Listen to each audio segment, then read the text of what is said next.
Our next speaker, Risto, is a senior quality engineer at F-Secure. He's been there since 2000. The focus of his work for the last 5 years has been testing and building test automation for server, desktop, and gateway and other antivirus products as a member of an agile development team. And today he's going to talk about implementing test automation in that environment. Please help me in welcoming Risto.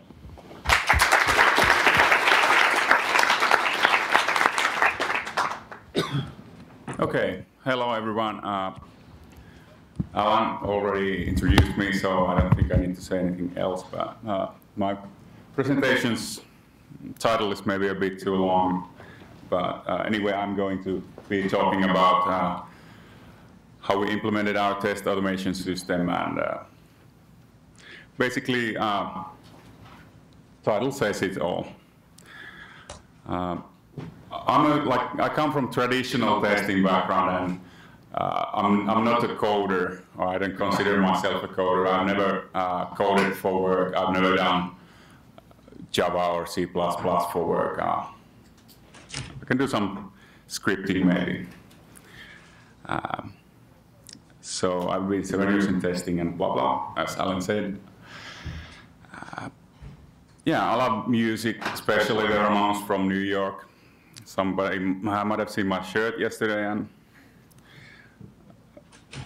I've always liked seeing my work like in action since I was a kid. And then kind of related to this presentation is that you have to have fun, and doing small, tedious, repetitive tasks, I don't think it's fun, so work has to be fun. Yeah, F-Secure is a computer security and antivirus company. We have corporate, consumer, and service, security as service products, so that we sell, for example, through ISPs and other service providers. The products that I'm talking are mostly corporate products. Yeah, and we have quite long traditions in testing. Even before my time, or long before my time, we already had defined testing guidelines, actually before we had defined development process. And our team is a small, agile team, often even split into 2 teams doing different projects.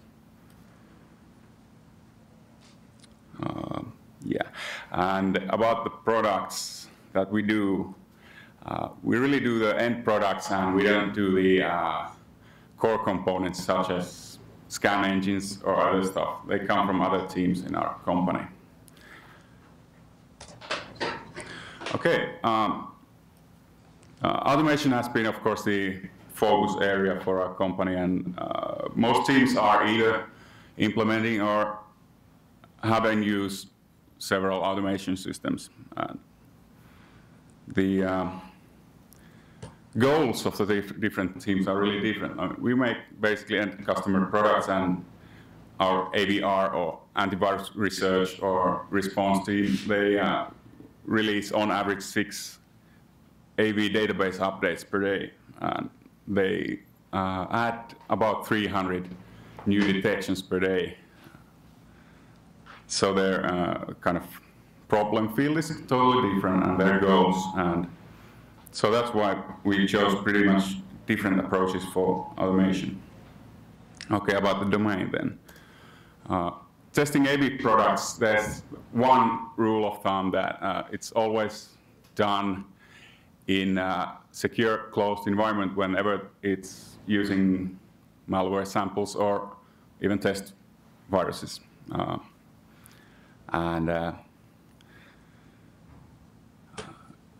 So our automation systems really are also in this closed environment, so it's a bit of obstacle for the system.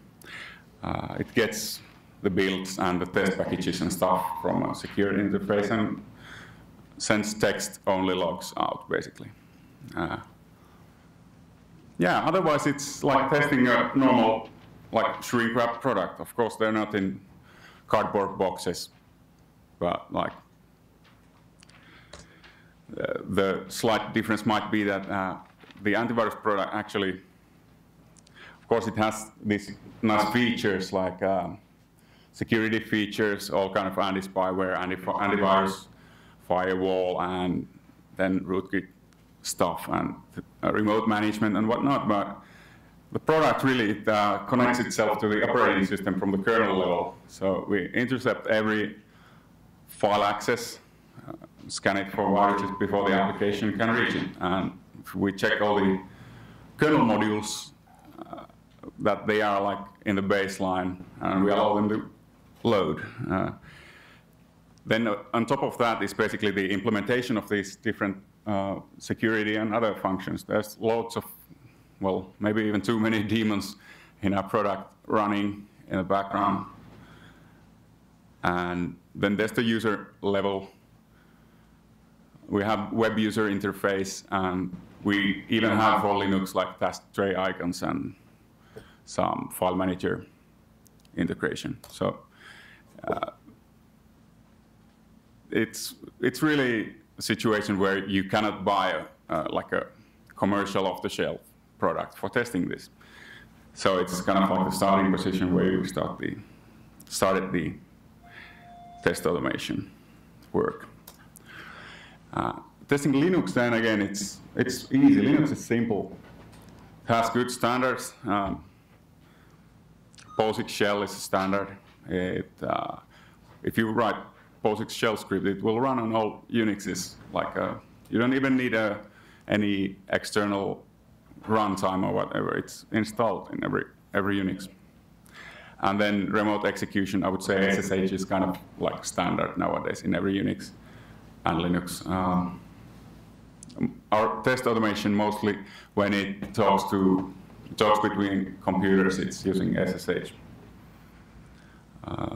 Yeah. Then on the other hand, there's no standards at all in, or you can't say at all, but like there's really a lack of standards in the user interface world.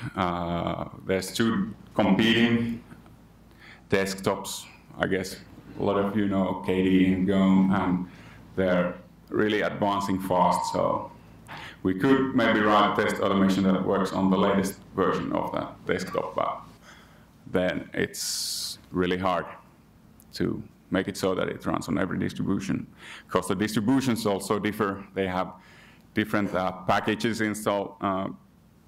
There might be some, like you would think that there's in the Linux distribution, there's Perl or FreeBSD, but it's not by default in all of the distributions or versions of BSD. And as well, the kernel configurations of the distributions differ, and there's no frozen kernel API. There's no binary compatibility. We really have to, actually, we ship the sources of the kernel module and compile it there. It's an open source thingy in our proprietary product. Yeah, this is then like topping the effort. There's no such thing as generic Linux, or even FreeBSD varies from release to release. And then there's customers running their applications. They might be running SAP or whatever, LAMP servers or mail gateways. And they choose their distributions by that. So actually, when SAP can support, or Oracle can support 3 distributions or 2 or something like that, we must support everything that the customers have. And then it's not really feasible to test anything manually on 31 platforms. And I don't think it's feasible to even clean the test environments. I don't think you can even run manually test automation suites if you have to execute it manually. And from our bug tracker, I took this scientific fact that 20 to 40% of the bugs are platform specific, depending on the product and complexity of the product.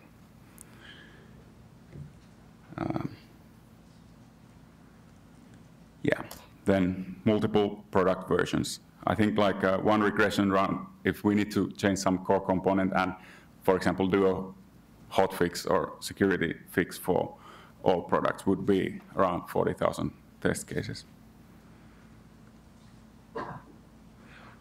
And then we're getting to the business now, but I want to emphasize that what I'm talking about is system level testing.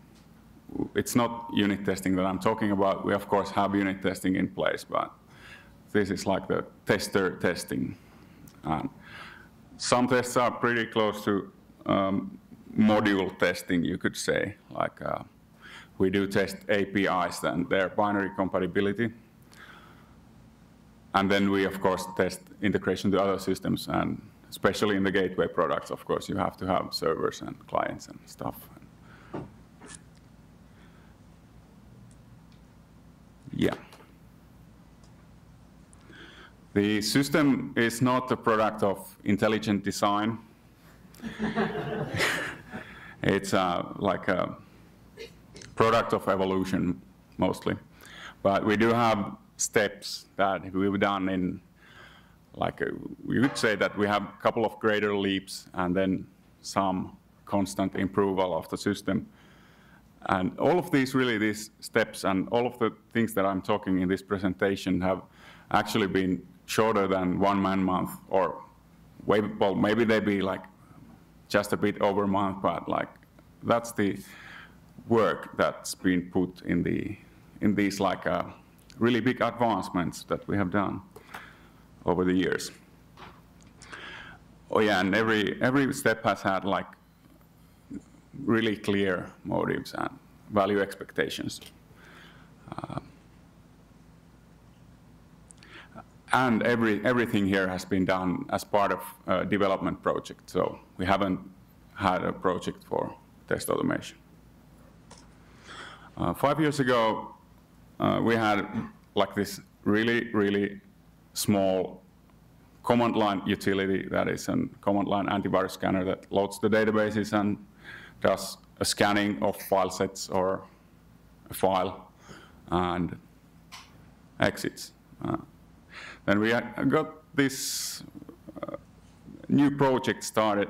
I guess we had enough customers already at that point using this ultra simple product that we have to update the legacy product to the latest company core components. And well, whoops, the complexity of the product just blew up. The architecture had to be changed to a daemon and client based, basically, because of performance reasons and other reasons. And it was really soon noticed that we must test on all platforms that we are planning to support. I put there this nice 5, 4, 3, 2, 1, and then thought that what I'll put in this number 2, and then I guessed that we had still too much work. And the solution was really kind of forced at that point. We really had 1 tester and 2 developers. We would have failed the project without doing something in test automation, so we evaluated stuff, for example, this stuff software test automation framework, and could have been partially used for the purpose, but I was more like a shell script or Python-oriented person, and it would have required really the developers to do something. So I actually started converting my own really various kinds of test scripts to ones that actually return 1 or 0. Yeah, and then this test runner that returns pass or fail. My boss loved the green and red colors, really. And that was the starting point. I mean, you can run this on any machine, and everything comes with the test system. All the tools are there. In the beginning, the tools were expect, and some Linux utils, maybe a couple of in-house test tools. But nowadays we actually have in this very same test system, there's, for example, Selenium running in XNest, the headless X server. We actually run it on all of the test hosts to test the web user interface. And yeah, that sawdust error it's not actually from the test system. I crafted this test log to fit on the screen. Yeah, it's a joke. And the architecture was really simple. Tools can be used by any test. Test can be basically implemented in any language.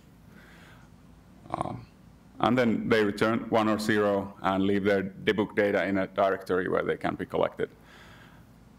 And they leave a one-line error. That's like the one you see here. Yeah, I said all the tools come with the system, and nobody needs to master the tools, or even worse, install them like on every single computer. We got immediately more time for automation, like from the day when we got the test runner and it was shown to the boss. The project was relatively successful. I could say maybe that we kind of like had better quality in the later releases. So we did a lot of automation stuff in the first release, but then again it paid back in the maintenance releases and next projects really well.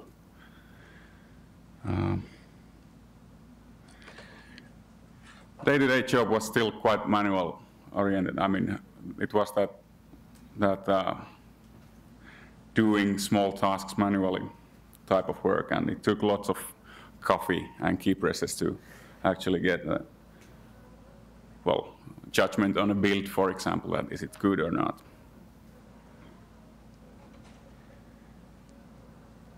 Yeah, that was the start.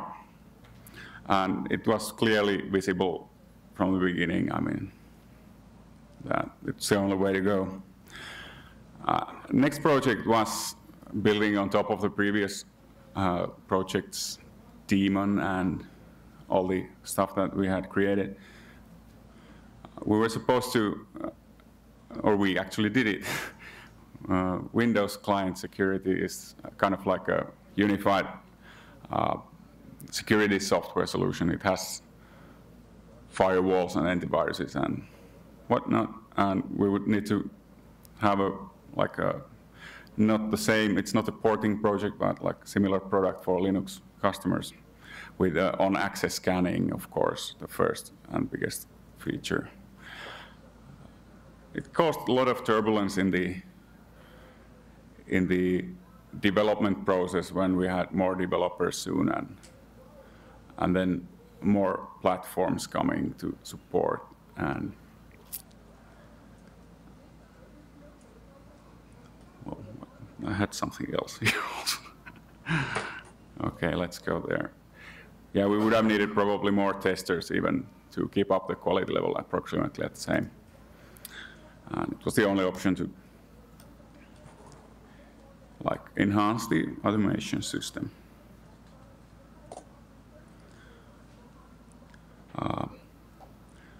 Again, same basic targets that we have to get the project out, and we already had fully automated building in place. Developers had implemented it, and probably some unit tests also. But we really had to start doing like continuous integration kind of system testing. We investigated use of virtualization and first implemented a way to actually remotely from a script to just revert the machines to a known clean, good state. And then on top of that, it was again really, really simple to create like full automation. That controller part in the left, it's running on a server, and it picks the cherry or the build and cleans virtual machines, runs the tests on the host, and reports. It's using exactly the same blocks on the right side as the first system, and everything's runnable manually still. We had email reporting and web reporting already at that point, pretty much from the beginning. It's not really enough that tests go automatically somewhere, but everybody must know if something's wrong. There's more about this later.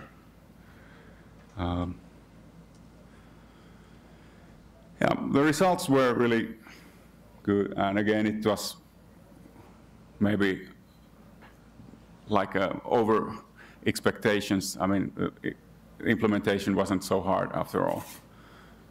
And we could, in theory, speed up our testing cycle from some few days to overnight. But there's the but that in case the build is really broken and nightly test catches it, well, you have to fix it the next day, and you only get the results the day after. So something had to be done, and there's a solution later in this presentation. The feeling that you get when you have fully automated testing is like incredible. I think I was smiling like this a couple of weeks when I went home from work. I woke up in the morning and noticed that I don't need to like start installing the build or something like that.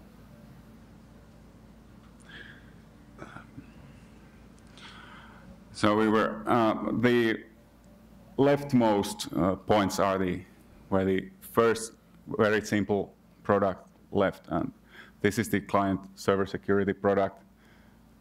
One product's development, so the reddish line is the number of tests.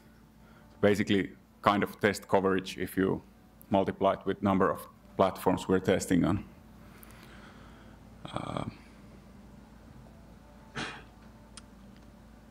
Yes. Yeah, it kind of made it possible till this point.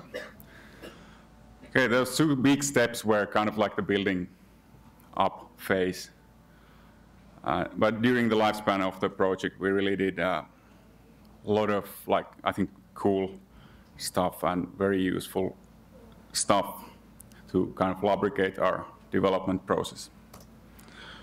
The broken nightly test problem was solved. We tried to first solve it with development branch and like a release branch, so that the tests would be tested first in the kind of, we called it nightly branch at that time, the development branch, and then only after testing it would be committed to the release branch. Release branch was good quality, but it might be that the commits happen once a week. I mean, the problem that we had with the long development cycle had moved to the development branch. Release branch was really nice.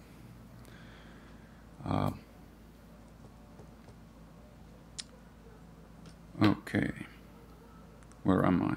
It's 25. Yeah, I think the hourly testing actually then solved most of the problems, but I think we will, from this conference also, I got some ideas that maybe we should even enhance the cycle still from that 1 hour. I think maybe developers should be even easier to be able to run the smoke tests. I mean, system level smoke tests. We actually stopped doing 2 branches because the hourly test seems to block all the major bugs in the product or in the development branch. So, release branch. Yeah. And then one important point that I couldn't anymore live without this this version control integration. My workflow nowadays, when you do new tests, and Marco also is from the same team, is that we, on our test boxes or whatever, you implement a new test, commit it to the version control, and that's it. You'll get test results the next evening or next morning, or from the hourly test. If they're in the smoke test, you'll get it in 1 hour.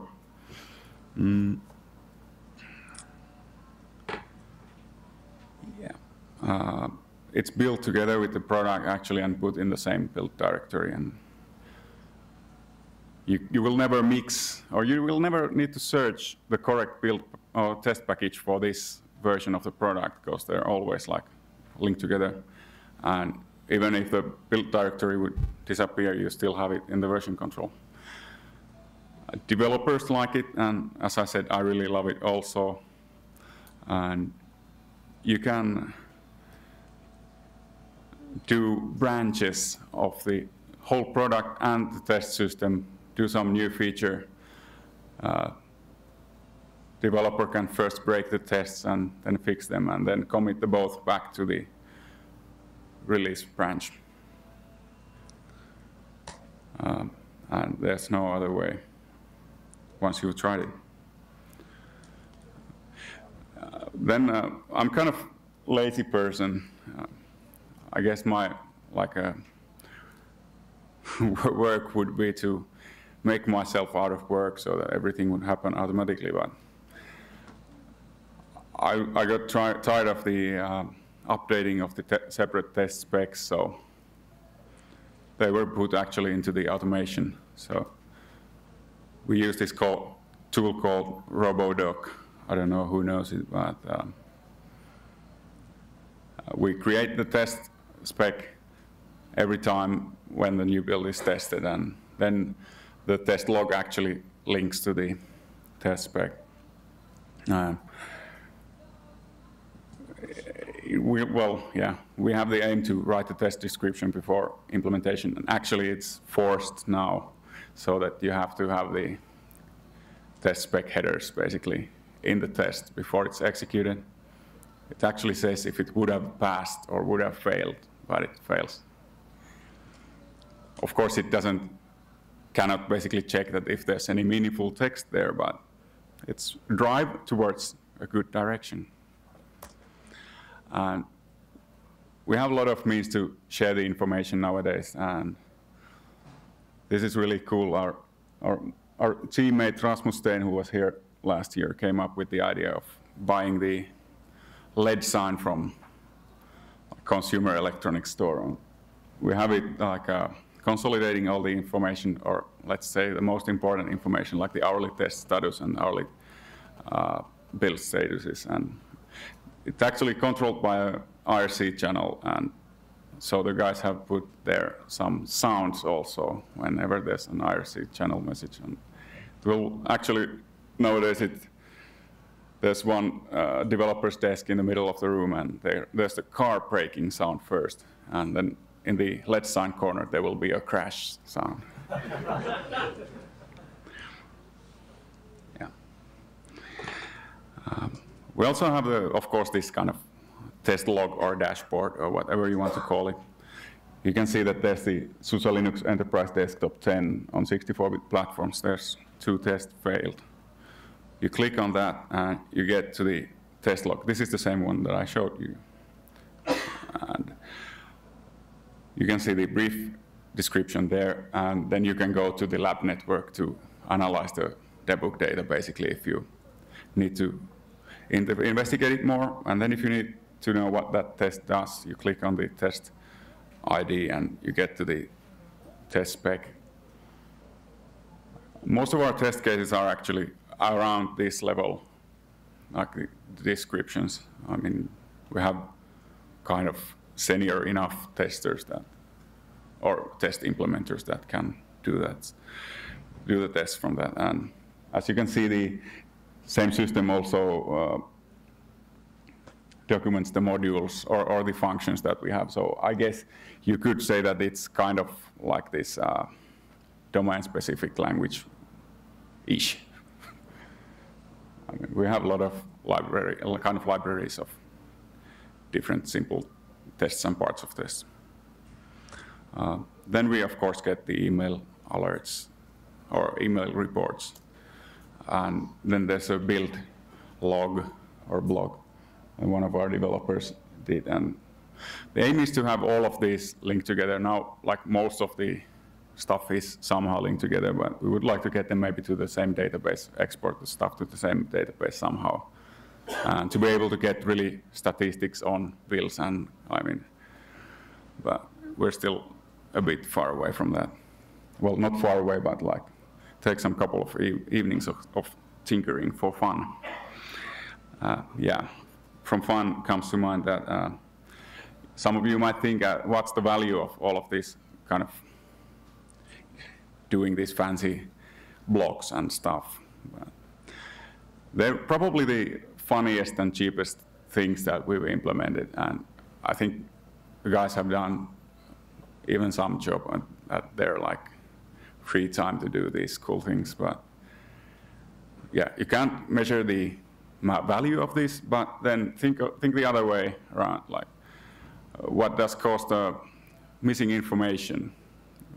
You can maybe think from last month for yourselves that how long have you spent time to look for some information?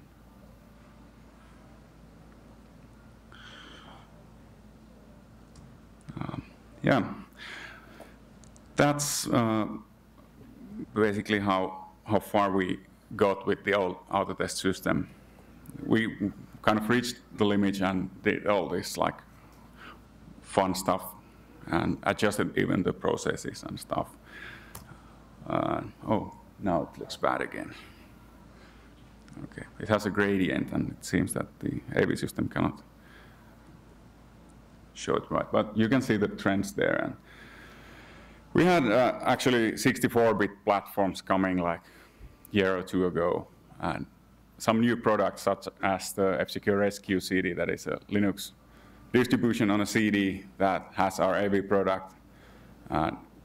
You have an infection in your Windows machine, you boot with that CD, and it will update its databases through net if it finds a network interface, and run a full system scan and actually remove all the viruses. So it's, again, another totally different scenario for testing. So the problems were basically that the old system was so simple. I mean, it was done in under a month, so it couldn't cope with like multiple servers, and it could cope with a lot of hosts. I mean, it's not basically limited unless they run in one server. And where am I? Oh, I still have plenty of time. So I'll just slow down a bit. Get my thoughts together. Yeah. Problems with controlling test hosts, and then the old test system could only run these basic types of tests that we had for the old products, like you have a AV product built and the test system that come from version control basically, and you get the virtual machine and revert it to a clean state and push the tests there and get the results.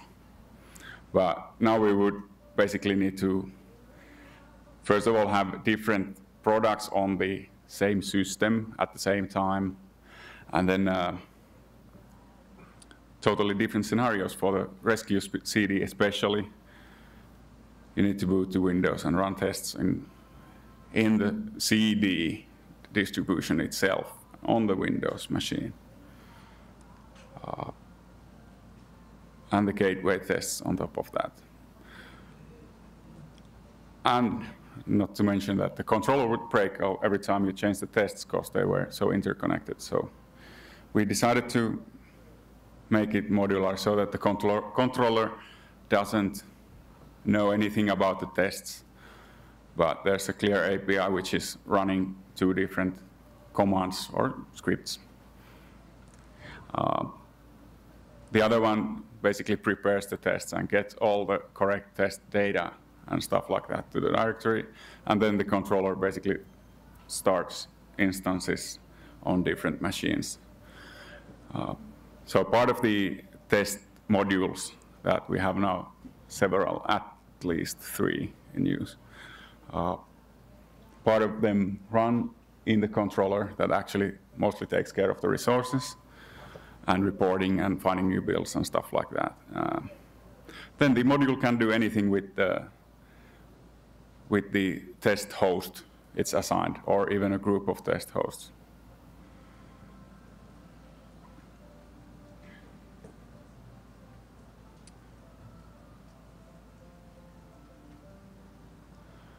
Okay, this is a bit like a duplicate info, of course, here now, but everything is still runnable manually, and everything comes from version control. The whole test module comes from version control, and that way around. Then the new test type that we made for the traditional AV products is called Moosetest.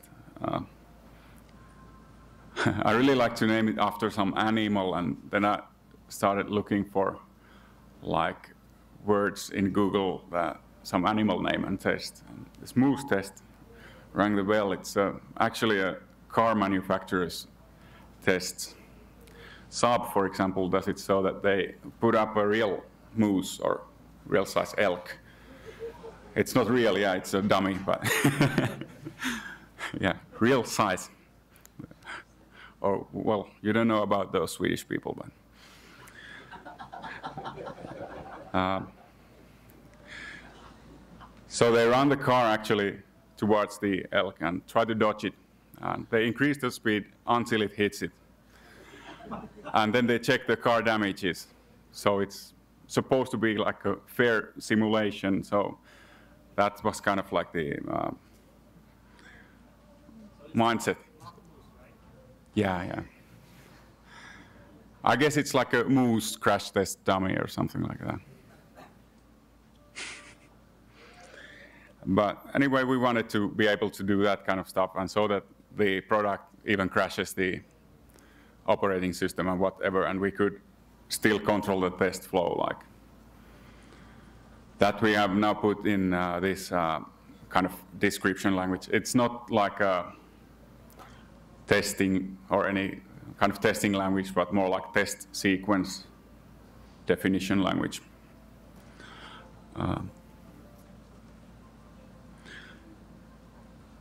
Yeah, and it's even not limited anymore basically to virtual machines, because the controller part that controls the virtual machines, it's also kind of invisible to the controller that basically runs its very simple loop only.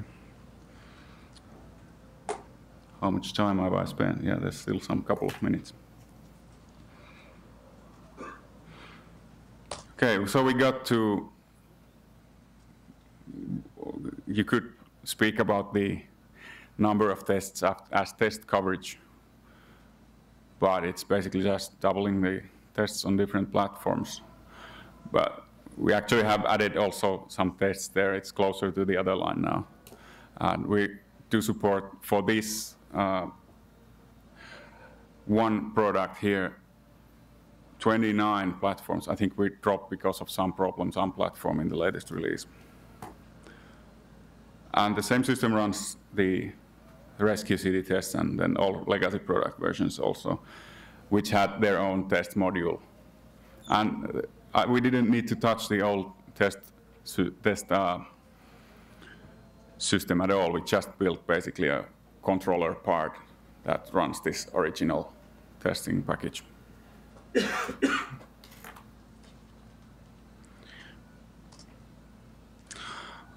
I don't think if you start implementing something well comparable to this, I don't think you should think first of the architecture or implementation details, but try to make it so that you do as little like dumb tasks as you can. Like, you have to then think of some architecture stuff. So you should aim for modularity and first build the simplest block and most useful block. And useful means most time saving.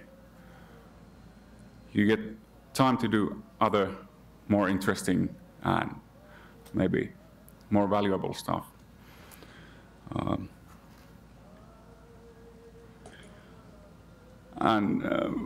I think you shouldn't stop like enhancing your automation system. If you still have to do something manually, do the little extra step that it takes to make it actually happen all by itself. Because even running like some suit manually, it's a simple task. Machine can do it easily. Okay, the test system is not in any way, it's not like a ready and we have a lot of problems, and if someone can help me with these problems, I really appreciate it. And I think I already got some ideas. But with the Linux native GUI automation, it's possible that the only way to go is to actually build hooks inside the product, because I don't think the GUI automation will happen anytime soon. Although we are working on, for example, Python bindings for GNOME and stuff like that. And then, okay, I don't know if there can be advertisement, but we are a bit in trouble with the amount, just the sheer amount of the test platforms. Even if they are cleaned automatically, but like if you need to move some virtual machine to another server and stuff like that, I think there are some products in the market, but we haven't had time to evaluate those. And OS updates in the lab are really hard because it's a closed network. So Debian we can manage because you can put the deb files to any disk or HTTP server. But for example, Red Hat Advanced server, you have to set up Red Hat update server or something like that. And it should have a connection to the real world. But the same problems are, of course, in Windows testing if you have to do it in closed environment. And then we're really right now doing the real hardware controlling part here. And the reason is that you can't, of course, run any kind of performance test on virtualization or virtual hardware. And the system is like perfect for us, but I think it's so like good that it could be very well used by other teams. But there seems to be a pretty steep learning curve for Windows guys for the shell script. And then another thing is that the tests could be more portable. They're like now made with different tools, but of course that would kind of require putting a lot of the stuff totally, or writing a lot of the stuff totally again. And then somebody told me when I took the rehearsal session in our company that someone will ask you about the return on investment. I don't know if you testers are interested, but I put some of my thoughts here. It's of course really hard to measure the value of the automation, other than that we wouldn't have these products and these supported platforms. Probably not even this quality. Yeah. But then if you have enough platforms actually writing the one case and even finishing it on one machine and then committing it to the version control system is much cheaper than running anything manually.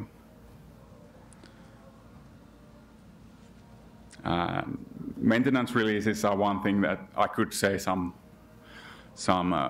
euro values if I had the specific from the project management. And But you can calculate pretty much easily yourself that if you know that manually testing this would take 10 days, and now we can do the regression in one night, it's, well, roughly 10 times less. And then I guess it's kind of a fact nowadays that you should use virtualization. It's more evenly utilized than if you have like real hardware boxes there, standing there unused.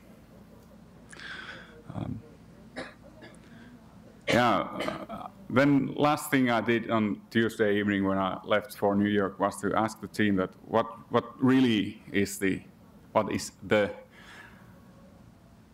biggest benefit, but there were so many answers, and I kind of consolidated their answers into this collective answer. So really the workflow and like the feeling you have at work, the build is not always broken, kind of have constant quality, you're probably even less stressed. And then we are kind of fans of agile, so this is the thing that really enabled us to start doing like agile development. Okay, thank you. Questions, please.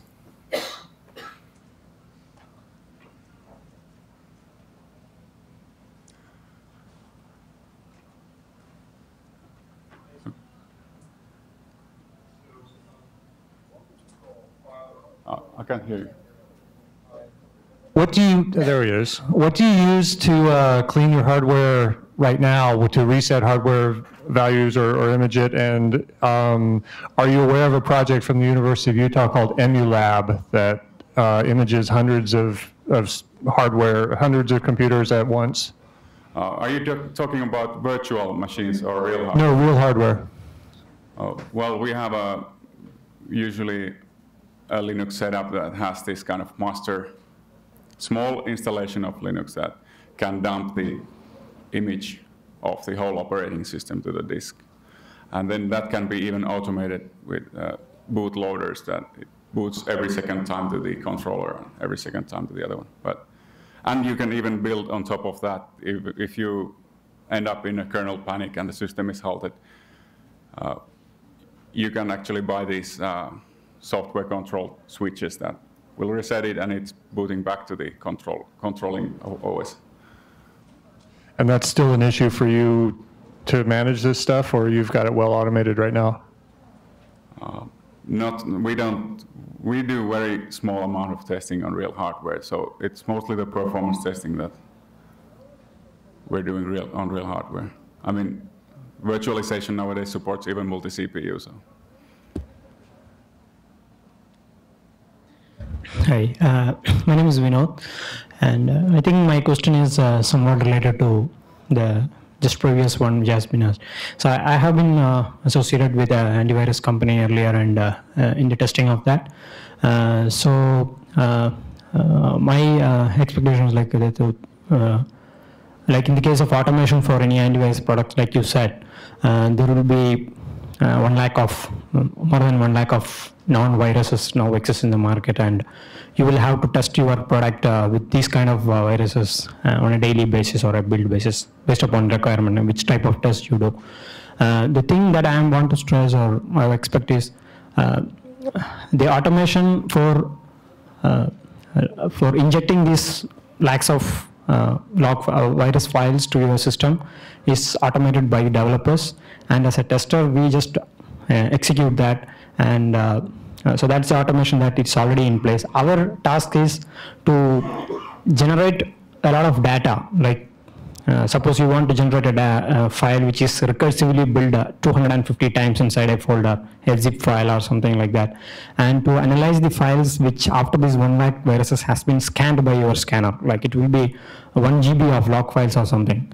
So these are the 2 types of automation as a tester we have done, like generating the data and parsing these big huge log files. So we call that as process automation, like kind of things. Like after your log files is generated, we have to take a snapshot of the registry of what has happened, the file permissions, whether the viruses has changed or not. So these are the things that we have to analyze on as a tester part. We use a lot of free utility tools for taking the snapshot of the registry before the virus has been affected and after that, and then free utilities for generating the tests, like I said, recursively building a file kind of things. I want to know what kind of integration that you have taken on your company, or if you can, in your Autotest, whatever you have built. Like you said, you have designed some tests. How do you integrate these kind of processes, daily processes of parsing these huge log files and all into your automation? So you're kind of doing the antivirus updates, or I didn't kind of understand the context. That are you doing like a product that you test product features, or you test the detection capabilities and the detection capabilities of the antivirus product? Okay, it's our antivirus research team that actually does that, like that part of the product. I mean, the databases come from that team, and they have like completely different automation system. They receive samples in automatic way and remove duplicates, and of course, and stuff like that. And no, I know that is Avert, that team, but the test team as such will have the database of the existing non-viruses. Yeah, so those things we are responsible to execute, and we have to report to the Avert team, which something has new and not till now there is not found any solution for that. So I mean, like I want to know, there are a lot of other tasks rather like these are all usual any testing that will happen in any of the product systems testing that we do, like build testing, release engineering, linking the build to your product releases for smoke test and all. But after you do that, the antivirus is like, it generates the only thing that it differentiates to other things is it generates huge 1 GB, 2 GB of log files of how these viruses has acted on your products. And as a tester, we have to parse through this and whether it has been correctly detected, repairable. Oh yeah, our team doesn't actually do the stuff where you infect the machines with the viruses. It's the AVR that has those antivirus research that has that kind of testing. So I don't really know how they analyze the huge amounts of data that there comes, but I know that they have automated those kinds of stuff. So you test the UI of the product, so that's what... yeah, we test our products from the end user point of view, that it works. Of course, we have our like standard collections that, for example, the in the wild viruses list is of course in our tests, so that every product version always finds the most, the biggest. Oh, okay. For test generation also, do you depend on any free utility tools or something like that? Can you throw some light on that? Like for example, you want to test that your antivirus detects a virus which is inside the 250th level of a folder. So how do you make that file or something? Sorry, can you repeat? I mean, you have a file, you have a folder. So how about we take this conversation at the break? Yep. Yeah. Because it's getting long and in depth, and we only have a couple of minutes left. I don't think I understood fully your question, so I'm sorry. So a question over there. Yeah, you mentioned a very big suite of tests. I think you mentioned 40,000 regression tests. And you said that you were keeping all of these in version control. So I'd be very interested in knowing what kind of version control system you've been using and whether you've been encountering performance issues with respect to keeping that very big test base under VC.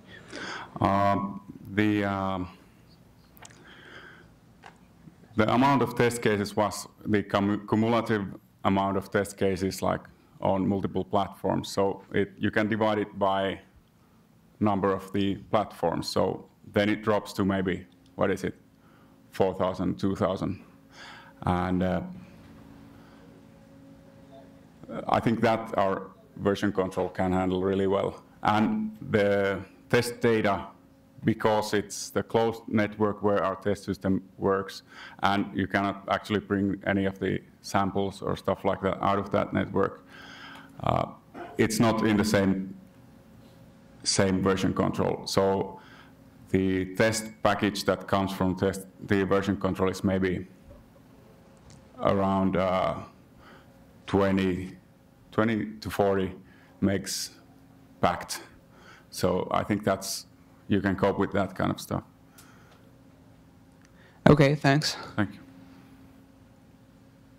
All right. Thank you very much, Risto.